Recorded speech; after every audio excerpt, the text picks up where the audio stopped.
Oke, halo, selamat siang. Halo, selamat siang Mas. Di sini saya dengan Mas siapa? Dengan Samuel di sini. Oh, Mas Samuel.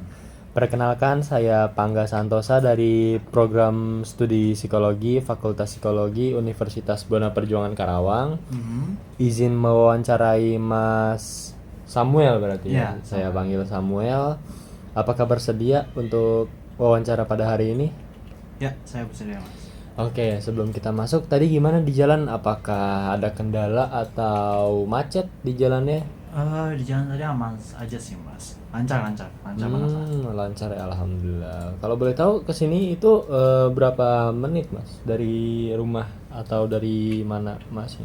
Tergantung dari seberapa jauh jarak saya. Kalau misalnya saya ke kampus, itu sekitaran 20 menit kalau saya bawa santai. Tapi kalau misalnya emang keburu banget, kayak ada yang mau dikerjakan setelah balik ke rumah, itu saya bisa tempuh sampai sekitaran 10 menit. Lumayan jauh juga ya. Nah, Ya, itu kan dari termasuk. kampus ke rumah tuh, kurang lebih. Nah, kalau misalnya ke tempat ini kira-kira berapa menit mas? Kalau misalnya ke tempat ini ya sekitar 20 menitan lah. Oh, 20 Ya, menit. karena kan lokasinya juga dekat kampus saya gitu. Jadi ya, Oh, oke. Ya, lumayan ya mas, berarti dari rumah lumayan jauh. hmm, hmm. Hmm. Itu kalau boleh tahu, itu Mas itu pas masuk ke kampus itu masuknya pagi kah atau ada shift gitu Mas? Shift Masuk tersendiri. kampus itu ini lebih tepatnya tergantung kelas. Di kelas biasanya kan ada kelas pagi sama kelas siang kan Mas ya. Saya kesayangan itu kalau untuk semester sekarang saya itu seringnya di kelas siang. Jadi ini ya lagi Oh. istirahat bentar lah, nanti lanjut lagi nanti jam 3 jam 4-an gitu. Oh, berarti menyempatkan waktunya untuk sini ya. Ya, ya Mas. Oke, sebelumnya saya berterima kasih telah menyempatkan waktu Mas Samuel untuk datang ke sini. Dan ini ngomong-ngomong soal datang ke sini, udah makan belum sebelumnya Masnya? Wah, sudah, puji Tuhan sudah saya Alhamdulillah. persiapkan. Oke, ya udah. Jadi kita langsung masuk ke wawancaranya aja ya, Mas ya. Wah, boleh, boleh, boleh. Kita Boleh banget. langsung ini aja. Di sini saya ada beberapa pertanyaan untuk Masnya. Mhm. Kita mulai. Oke, Mas. Di sini mulai saja ya, saya mulai dari pertanyaan pertama. Menurut pemahaman Masnya itu apa aja sih yang termasuk dalam perilaku bullying? Waduh, soal bullying ya. Iya. Sesuai pengalaman Mas ya yang saya lihat dan juga yang saya rasakan. Karena kebetulan banget saya salah satu korban bullying. Oh, korban bullying, Mas ya. Benar. Oh. Itu terjadi waktu saya masih SMP dan saya masih polos banget Mas, gitu. Nah, untuk perilakunya sendiri itu ada sekitar yang saya tahu itu ada 5. Apa aja tuh, Mas? Pertama, itu tentang pembulian secara fisik. Secara fisik yang kita tahu kan dia lebih Melukai menyerang fisik gitu melukai ya. fisik, kadang memukul, kadang apa. Kedua, secara psikologi. Secara psikologi ini mereka kelihatan tidak membuli, tapi mereka secara diam-diam membuli anak Membuli ini. seseorang Nah, gitu ya. nah, psikologinya ini maksudnya dalam artian ini anak nggak tahu dia dibully, tapi orang lain yang melihatnya tahu sebenarnya dia ini dibully gitu. Cuma ya pada diem-diem aja. Pada diam-diam aja gitu. Nah, yang ketiga itu secara mental.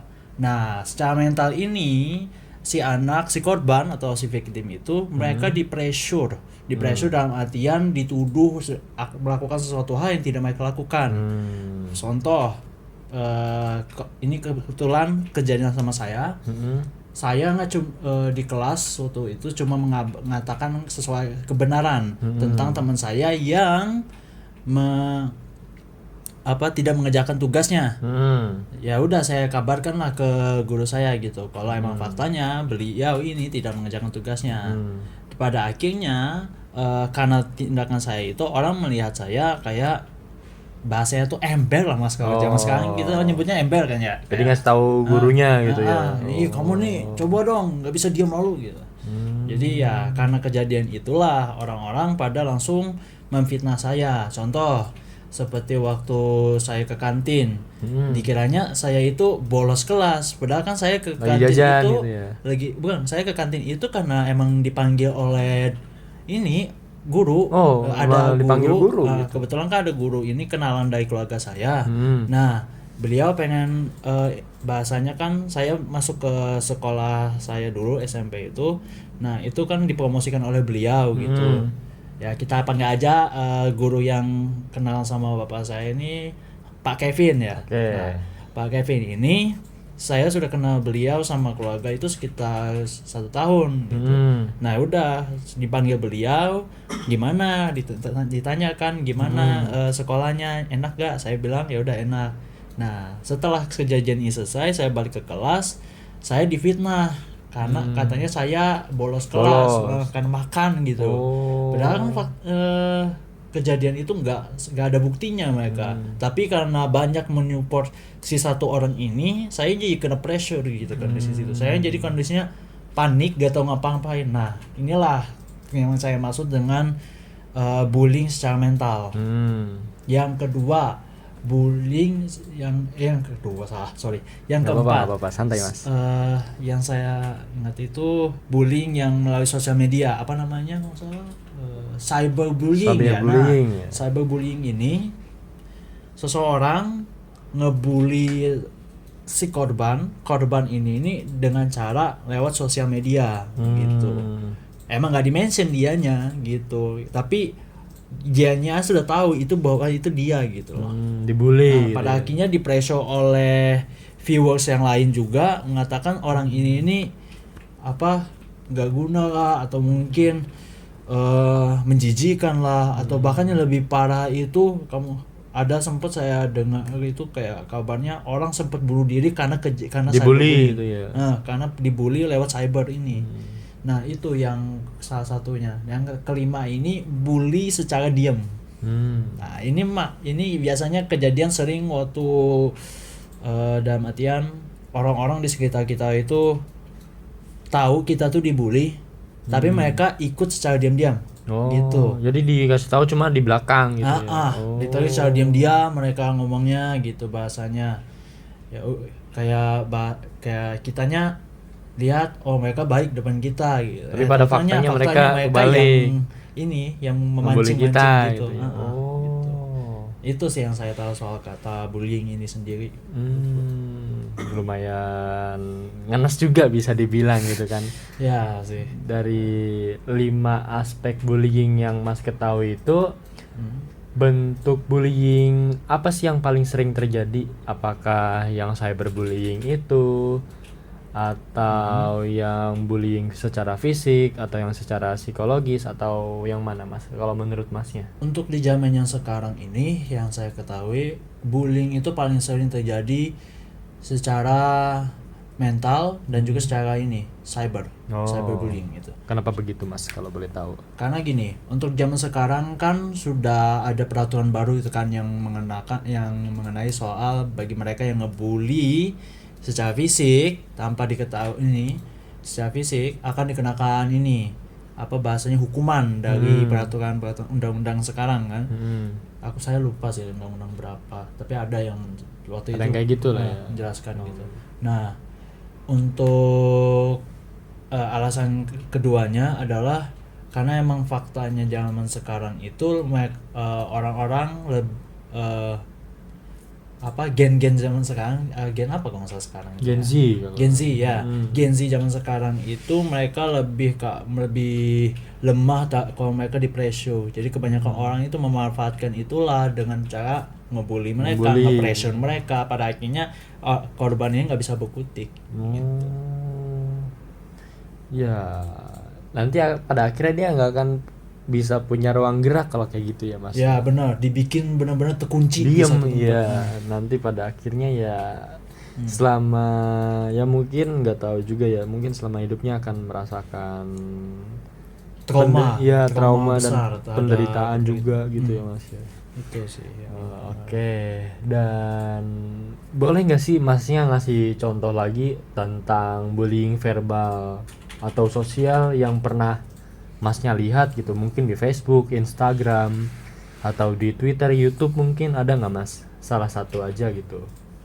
Kalau Mas tahu dari konten creator ini yang berhubungan dengan Isospeed, yang pernah kan beliau lomba lari sama Isospeed.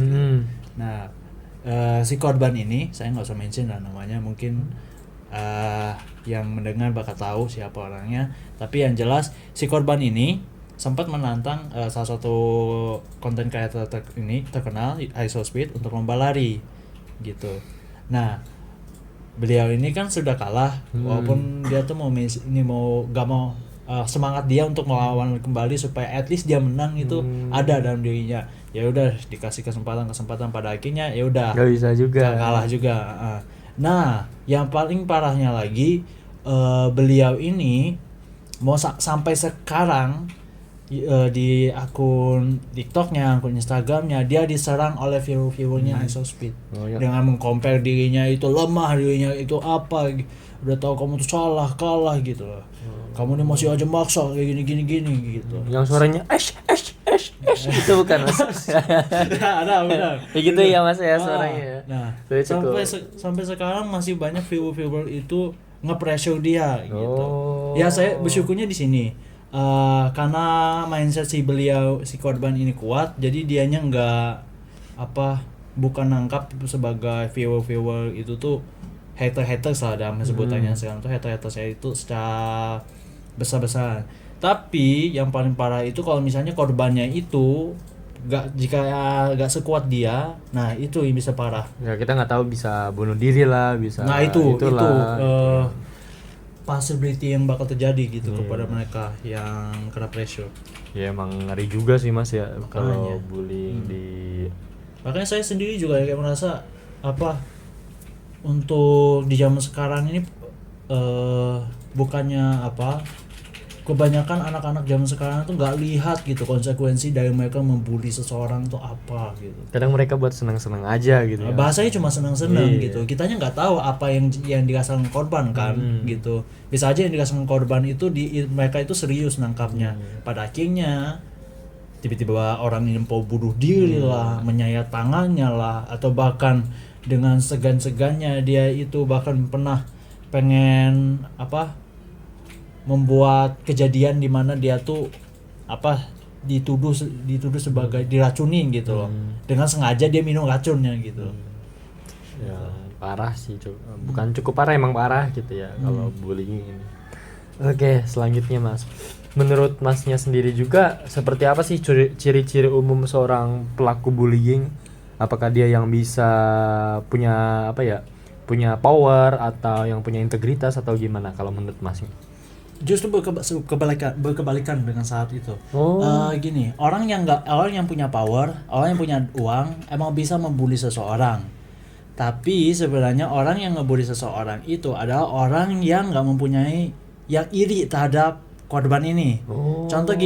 Contohnya, Masnya sendiri punya bakat apa gitu. Contoh kayak saya bisa trading, saya bisa apa gitu.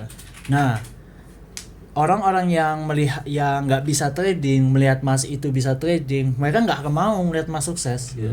dengan mereka nggak mau spot mereka yang terkenal di sekolah karena tiba-tiba diambil oleh Mas gitu. Jadi mereka lebih mengincar Mas dengan berbagai banyak cara buat ngejatuhin dan juga mengunci bakat Mas itu. Nah itu terjadi kepada saya waktu masih SMP.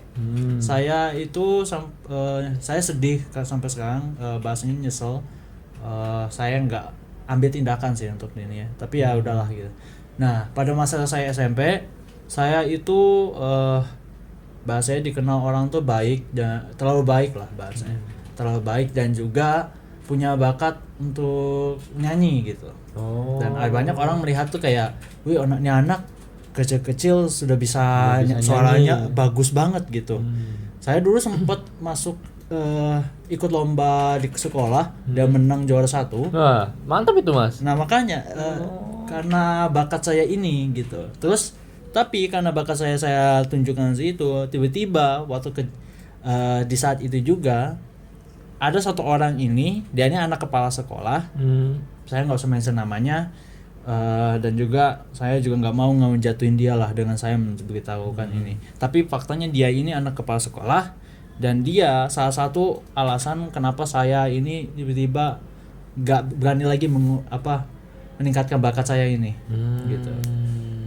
Jadi di situ kondisinya saya masuk kelas, saya ngikutin kegiatan kelas begitu aja. Saya nggak tahu apa yang terjadi di sekolah gitu, karena kan saya nggak punya HP, nggak punya apa. Banyak teman-teman saya itu sudah punya handphone untuk bersosial media, untuk berkomunikasi secara jauh. Saya nggak tahu apa yang terjadi di sekolah, jadi saya cuma ngikutin apa alur ceritanya saya. Tahu-taunya beberapa bulan setelah saya ini memenangkan lomba itu, ada rumor saya dengar tiba-tiba mengatakan kalau saya ini orangnya terkenal mesum lah, terus sering mencontek, sering meludah sembarangan lah, kayak dikenal jorok banget gitu. Saya dengar gitu, kayak saya lihatnya langsung, sejak kapan saya kan ada merasa gitu, padahal saya cuma di kelas, cuma belajar, tidur, diam aja gitu. Saya tanya yang lain, tiba-tiba yang lain menjauh dari saya. Di situ saya sudah coba melihat lagi dari perspektif jauh, mau lihat apa sih yang sebenarnya terjadi gitu. Tahu-taunya waktu saya mau ke kantin itu ada sekitar satu circle kayak mendekati saya waktu saya ke kantin. Oh, gimana tuh ngedeketinnya kalau boleh? Mendekatin tuh, mangkok ada bekas bakso disiram ke kepala saya. Oh ini kata bahasa mereka, ini loh anak yang menjijikan itu, ayo makan tuh mie yang bekas tanah. Itu saya disiram kayak gitu, saya kaget. Saya sempat tanya, ngapain kalian kayak gini lah, bukannya kamu makan tanah ya waktu itu? Saya cobalah cari tahu, dapat dari info dari mana mereka gitu.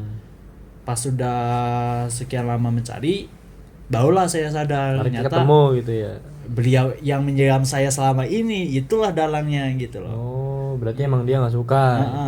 Terus saya tanya, ngomong baik-baik sama dia, maksudmu apa gitu, kayak nggak kayak ngebuliku, jelek-jelekan namaku, aku nggak ada salah apa-apa loh, gini. Bahasanya simple, dia bilang gini, aku nggak suka sama kamu, bakatmu segala apa, kamu tuh ngambil orang lain, ngambil perhatian atau enggak, jijik aku liatnya.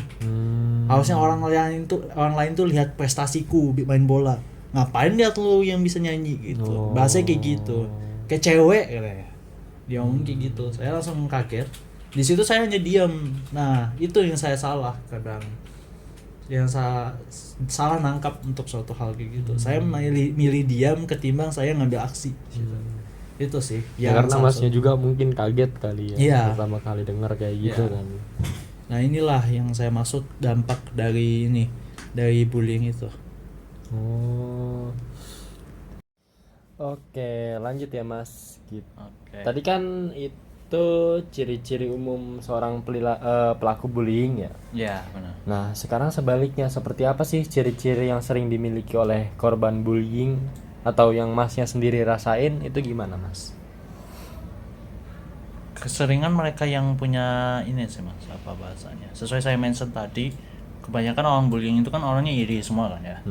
Nah, yang korbannya sendiri itu biasanya orang-orang yang kalem, kayak chill banget gitu, penyendiri, tapi beliau punya talenta gitu.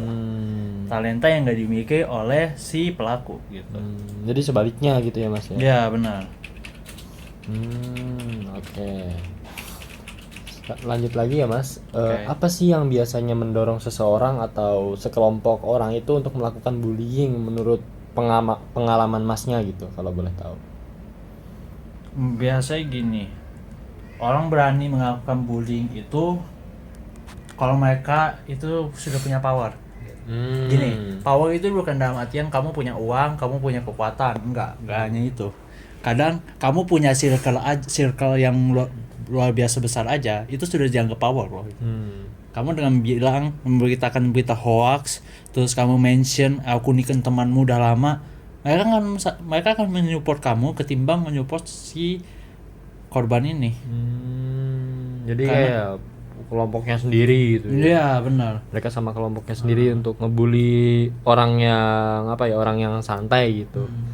Untuk ya dibully gitu. Iya, dan pada akhirnya walaupun si korban ini punya power juga gitu loh, punya power dalam artian mental dan juga circle juga, lama kelamaan dia akan langsung hancur, yang pada akhirnya membuat si korban ini melakukan kesalahan yang dilihat circle temannya oleh si korban itu dia merugikan gitu. Gitu. Jadi merugikan Kalau merugikan mereka akan menjauh dari si korban ini. Iya, korban nggak punya temen gitu. Ya kan bayangkan aja ini, si korban kena bully, terus mereka tahu kamu tuh teman si bully ini, masa kamu mau ini apa dibully juga gitu? Nggak mau kan, jadi kayak kebanyakan mereka bakal ini diem dan juga atau enggak bahkan kita udahan aja gitu, nggak usah temenan. Nah ikut-ikutan malah kadang-kadang. Takut ini kan, takut dibully juga gitu kan. Nah inilah yang kenapa saya bisa berani kayak gini, karena emang ini yang saya rasain waktu itu. Tiba-tiba teman saya menjauh dari saya gitu, karena katanya aku takut dibully, Wak. Biar lu aja gitu yang dibully, aku nggak mau. Harusnya nge-support ya, tapi malah sebaliknya. Iya gitu. Benar. Karena kan masih mental anak-anak ya, jadi kayak mereka lebih gak mikir gitu lah ya. Benar. Ya. Kalau misalnya SMA, SMK atau mungkin ada lah perlawanan. Ada lah ini kesupportannya mereka itu. Tapi jarang sih kalau untuk zaman sekarang ini. Lebih ke arah diam mereka. Karena takut juga ya Mas. Benar. Faktor lainnya itu. Oke, lanjut. Seberapa sering sih kejadian bullying kayak gini tuh berulang untuk korban yang sama dalam seminggu atau sebulan yang Masnya sendiri rasain gitu, Mas? Tergantung dalam konteks ini. Kalau misalnya si pembuli ini dia mau punya power besar, dia akan membuli tiap hari. Tapi kalau misalnya pembuli ini dia kategorinya sama kayak si korban, mereka akan bully secara diam-diam sampai saatnya tiba untuk nge-reveal kalau mereka itu yang ngebully dia. Sama untuk yang sudah ini ada bukti yang jelas untuk menjadi alasan bahwa mereka ini boleh membuli si ini gitu. Contoh gini, si korban dijebak telah melakukan pelecehan seksual atau enggak padahal dia nggak melakukan apapun gitu loh. Dituduh melakukan pelecehan seksual, jadi orang melihatnya, orang lain sudah di mata orang lain itu dia jelek gitu. Mau bagaimanapun juga aku telah berubah, tetap aja di mata orang lain dia sudah jelek. Padahal belum gitu. Padahal enggak, dia cuma dijebak doang gitu. Nah pada akhirnya mereka yang awalnya setara dengan dia, si korban menjadi jatuh, mereka lebih tinggi daripada si korban. Jadi mereka bisa membuli si korban juga tiap hari. Nah itu. Jadi ada bukan tiap hari, tiap bulan. Jika mereka udah pengen membuli, saat itu juga mereka membuli. Gitu ya. Mau habis itu misal mau hari itu udah selesai, besok dilanjut bisa gitu, mau waktu pulang sekolah pun bisa gitu. Bahkan kadang berbulan-bulan gitu ya. Benar. Oke. Kalau boleh tahu di area atau di lokasi mana aja sih yang paling sering terjadi bullying, di sekitar sekolah atau pondok gitu yang Masnya lihat gitu? Sekitar sekolah, Mas. Kenapa gitu, Mas? Paling sering. Karena gini, di sekitar sekolah kebanyakan orang tua, kebanyakan orang-orang luar melihatnya, ini anak bersekolah gitu. Aku nggak mengganggu, aku juga masih ada tugas. Masing-masing orang yang dewasa kayak anak kayak kita sekarang yang sudah bahasanya berumur lah. Nah gitu kan lebih fokus dengan kegiatan kita ketimbang memperhatikan yang di sekolah kan. Sedangkan anak-anak sekolah mereka fokusnya dengan lingkup orang sekolah gitu.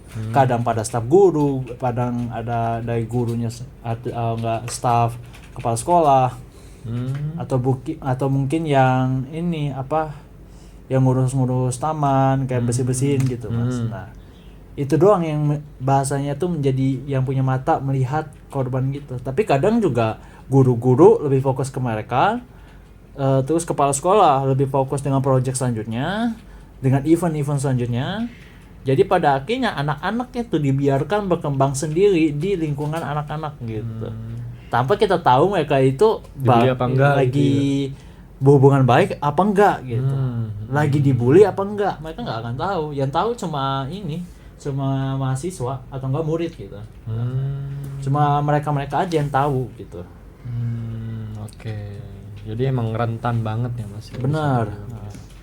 Oke, lanjut ya Mas ya. Ya. Apakah ada waktu-waktu tertentu di mana bullying lebih rentan terjadi, kayak misalnya waktu pulang sekolah kah, atau istirahat, atau bahkan pas jam pelajaran itu ada bullying gitu Mas? Kalau di zaman saya waktu pengalaman saya, bullying itu sering terjadi sebelum mulainya kelas. Saat kelas itu masukin ini istirahat yang lama, kayak contoh kan ada kan yang kayak 2 kali istirahat gitu. bukan istirahat, kayak bahasanya tuh kan yang ada kan istirahat ketiga, tapi istirahat ketiga itu 30 menit sampai sejam gitu. Oh Nah, pada saat-saat itulah pembuli itu biasanya udah melancarkan berhasil. aksi Iya, mereka melancarkan gitu aksi. ya. Bahkan paling parah tuh waktu itu pernah ada sekitar 3 sampai 4 orang di kelas itu ngebully saya waktu masih jam pelajaran depan gurunya. Oh, bahkan gurunya pun nggak notice gitu. Bukan nggak notice, nggak peduli. Wah. Saya kayak mikir kembali, Bu, ini saya dibully loh gitu loh. Tapi tetap nggak dinotis gitu.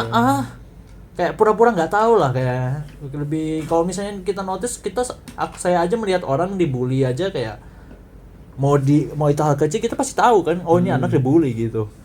Sampai nggak notice itu hal paling mustahil gitu. Untuk nggak menotice seseorang itu dibully apa enggak gitu. Itu the worst case ya Mas ya. Benar. Oke. Ya, oke. Lanjut dulu ya Mas ya. Ya. Perubahan apa sih yang paling terlihat pada diri Masnya gitu kalau setelah mengalami bullying itu Mas? Apakah rasa percaya diri yang hilang, terus rasa percaya kepada teman sebaya juga, atau gimana Mas? Lebih ke impact itu ke ini, hubungan. Saya sebagai salah satu korban dari bullying, saya jadi lebih gak mudah percaya lah Mas lah. Lebih dalam konteks gini, jika orang itu nggak saya kenal, atau mungkin nggak ada hubungan sama teman-teman saya, atau nggak, hal saya lihat sendiri dulu, baru saya bisa nilai ini orang bisa dipercaya apa enggak gitu. Nah, kebanyakan saya kalau misalnya dalam case ketemu orang, saya awalnya nggak percaya dulu, gitu. Waktu itu udah lama sih sebelum saya berubah seperti sekarang, kayak untuk menerima kalau misalnya ada seseorang dibully itu harus digimanain, itu tuh saya tahu gitu apa yang harus saya lakukan. Kalau di skenario sebelumnya saya berubah sekarang, saya lebih nggak percaya sama orang, bahkan itu impactnya bisa ke keluarga loh. Kamu bisa nggak percaya sama keluargamu, Even gitu. keluarga sendiri gitu ya. Jadi kayak contoh, orang tua negur kitanya karena sudah di pressure di sekolah, jadi kita melihat orang tua tuh kayak, oh orang tua mau bully aku juga kah gitu loh. Ini orang tua kayak nggak tahu aku gitu loh, aku sedang dibully, sudah aku cerita tapi nggak dipercaya, nggak dinotis gitu. Anaknya sedang apa, kalian tuh sayang nggak sih sama aku gitu. Pada akhirnya yang ditanamkan di kepala tuh itu jadinya. Jadi kayak ya udah nggak ngerasa percaya sama siapa-siapa lagi gitu ya Mas ya. Ya benar. Oke. Terus gimana sih Mas reaksi teman-teman sebaya yang lain pada saat mereka melakukan bullying gitu Mas? Mungkin ke Masnya gitu. Apakah cuek? Cuek Pasti gitu. pasti jelas dong. Kalau cuek itu, kalau orang ngebully tapi mereka nggak cuek, itu bukan bully namanya. Nah, terus kedua, mereka lebih ke arah gosip jadinya. Oh, ini anak sudah dibully, aku gosipin gitu. Digosipin terus gitu habisnya. Jadi pada akhirnya kita mau ngedekat aja, mau minta pertolongan aja, mereka tutup mata gitu. Karena takut mereka jadi korban bully juga gitu. Ada scene-nya, ada skenario waktu itu saya minta tolong ke teman saya buat ini aja, kayak bantu saya ajarin saya gitu. Dia nolak katanya. Nanti kok bahasanya gini, dengan bukannya secara tertutup, dia langsung terbuka ngomong, jangan dekati aku aja dah, nggak usah dah. Aku nanti ngajarin kamu, tau-tau dicap aku sebagai temenmu, dibully lagi aku ikutan dibully. Jadi terus saya langsung oke lah. Saya hidup pada lingkungan saya sendiri dan saya lebih memilih gak lihat mereka yang di luar sana gitu. Mereka mau gimana gitu hidup sekarang. Saya nggak tahu apa yang terjadi pada mereka sekarang. Pada akhirnya ya diri sendiri Iya, yang menyelamatkan diri sendiri. Benar banget. Oke, lanjut ya Mas ya. Apakah Masnya itu pernah merasa yang sebelumnya merasa tenang dan merasa aman di lingkungan sekolah berubah setelah adanya bullying gitu Mas? Wah, jauh Mas. Kayak bayangin aja kamu ke tempat baru, mengenal hidup baru, terus pas kamu ketahui tempat baru itu ini isinya pembuli, bukan pembuli, kayak isinya tuh kayak ini. Kalau tempat itu tempat angker, kamu berusaha keluar, sedangkan pintu keluarnya sudah ditutup, kamu akan kejebak sudah. Jadi kamu akan melihat tempat itu tuh sudah buruk gitu. Jadi kayak kita akan takut datang lagi ke situ. Yang pada akhirnya mencegah kita datang lagi dan memilih untuk tinggal di rumah dan melupakannya bahkan dalam lebih parah itu bisa mereka lebih milih aku pindah sekolah aja, aku nggak kuat sudah di sini. Dan ada beberapa kasus juga yang kayak gitu ya Mas. Benar. Makanya kenapa zaman sekarang tuh kebanyakan anak-anak itu pindah sekolah tuh karena itu. Di sekolah lama mereka merasa kayak mereka itu di pressure kuat. Pada akhirnya mereka nggak kuat lagi, mereka memilih menjauh dari sekolah itu. Oh, begitu ya Mas. Oke. Sebelumnya terima kasih Masnya telah bersedia untuk saya wawancarai. Ya, sama-sama. Oke, jadi ya yang saya tangkap. Oke, mungkin segitu saja yang saya tangkap, dan terima kasih kepada Mas Samuel yang pada hari ini telah menyempatkan atau meluangkan waktunya dengan saya untuk saya wawancara tentang bullying ini ya Mas ya. Sama-sama Mas. Semoga kedepannya tidak ada kasus bullying lagi dan Amin. Masnya juga merasa aman gitu pada saat entah di mana-mana, entah di kampus, entah di sekolah, mendapatkan lingkungan yang aman dan tenang gitu ya Mas. Amin. Oke, mungkin segitu aja ya Mas. Terima kasih untuk pada hari ini. Saya tutup ya Mas. Oke, baik Mas.